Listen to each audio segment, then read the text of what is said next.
Last year, before the entire world was sick and everyone was sad, stuck at home, there were two films that were released into theaters, one of which was the Best Picture winning film and recipient of 6 Academy Award nominations, Parasite, and the recipient of 0 Academy Award nominations, Uncut Gems. Both of these films were in my top 5 movies of the year, and for good reason. They kick ass. Both of which also feature some of my favorite performances, direction, and screenplays of the year. However, only one of them does feature Julia Fox. Now, in 2019, there had been a lot of discussion about class. Not like in Princess Diaries with talks of salad forks and dinner forks and all that shit. Instead, I'm talking about class systems, social hierarchy, rich people and poor people. Now, this idea was explored a lot in 2019, not only with movies, but TV as well. Our entertainment is reflecting the conversation that the public is having. And in the age of Donald Trump and Bernie Sanders, who is surprised? Now, although this isn't anything new, pop culture has always reflected the culture in which it was created, and if anyone tries to tell you otherwise, well... No! Justin! You're wrong! You're wrong and you're a stupid person! But the point of this video isn't to just simply acknowledge the fact that these two movies are addressing this issue of wealth and greed in our country. Instead, I'm more concerned in how these two movies go about it.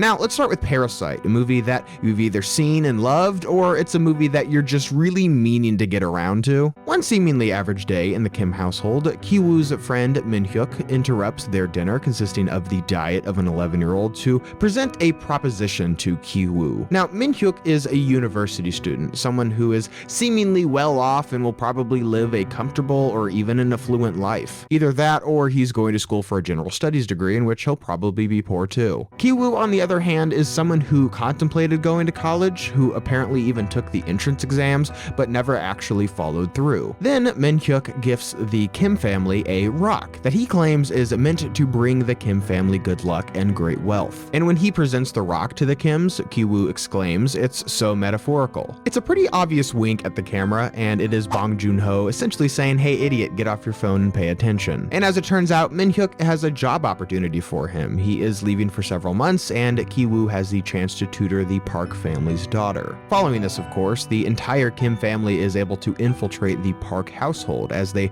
pose as a tutor, art therapist, driver, and maid. Things are going seemingly well until the family discovers that the husband of the previous maid is inhabiting a secret basement in the house. And once they discover this, the maid uncovers what is really going on, and she threatens the Kim family, something that doesn't really go well for her.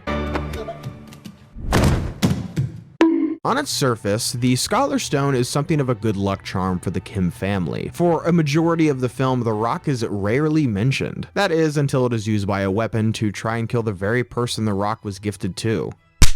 Thematically, though, the Scholar Stone is used to illustrate one of Parasite's most key ideas. It's an object that is meant to represent the near impossibility of social mobility in a capitalist society. This idea is made most evident in the scene where the Kim family's house flood, and Ki-woo discovers the Scholar Stone floating in the water. And just like the Kim family's aspiration for wealth and success, the rock is hollow.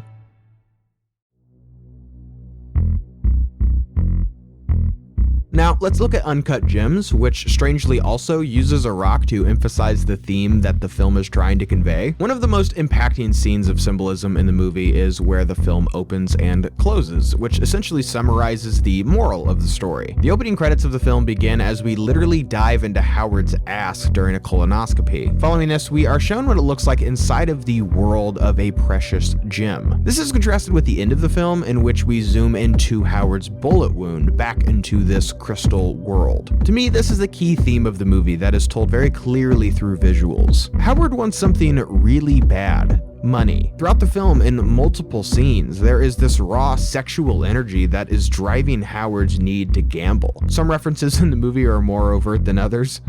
Holy shit, I'm gonna come. But Howard obviously derives extreme pleasure from this addictive need to gamble, and what does he exchange for this money?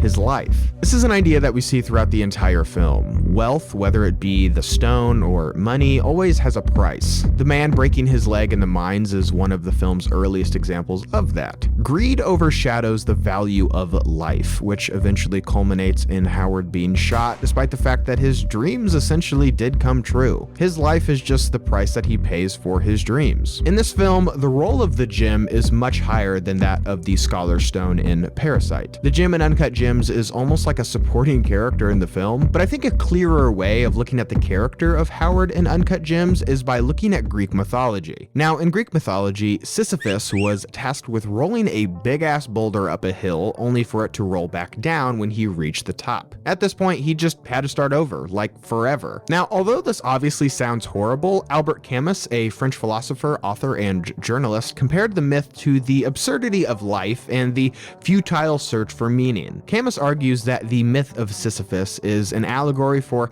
attempting to justify that life is kind of meaningless and absurd, but nonetheless should be taken as a challenge. And for me, this is kind of Howard's character in a nutshell. At the expense of everyone else in his life, he tries to roll this big-ass boulder up the hill, only to find that it's not really even worth anything. But despite that fact, he still finds pleasure in that. Now, not only do Uncut Gems and Parasite both have themes of greed woven throughout their films, and they both use rocks as a way of delivering this message, not only that, but almost more importantly, both of these films are genre-bending art house movies that thankfully reached a wider audience. I live square in the middle of nowhere, but the fact that both of these films came to my local theater is pretty exciting. I mean, you know how many movies from South Korea have been to my local theater? Parasite is now the highest grossing foreign language film of all time in the United Kingdom. After it won Best Picture, Neon expanded the film to 2,000 theaters in North America. That marks the widest release for a foreign language film since 2004's Kung Fu Hustle. And if you look at the domestic box office numbers for A24 Movies, which is a studio that largely makes lower budget art house films, Uncut Gems is A24's highest grossing movie domestically. Now, despite the fact that the Academy was a bunch of assholes and chose not to nominate this movie for any awards, I still think that's a pretty huge achievement. There's a reason that art house films typically stay in limited theaters, and that's because, well, putting a movie out into theaters costs a lot of money. Movies like last year's Ad Astra prove that just because you make a great movie, that doesn't mean general audiences are going to want to see it. However, what makes Uncut Gems and Parasite so unique with their approach of a more auteur film is that they both seamlessly blend genres. Not only are both films insanely suspenseful, but they're both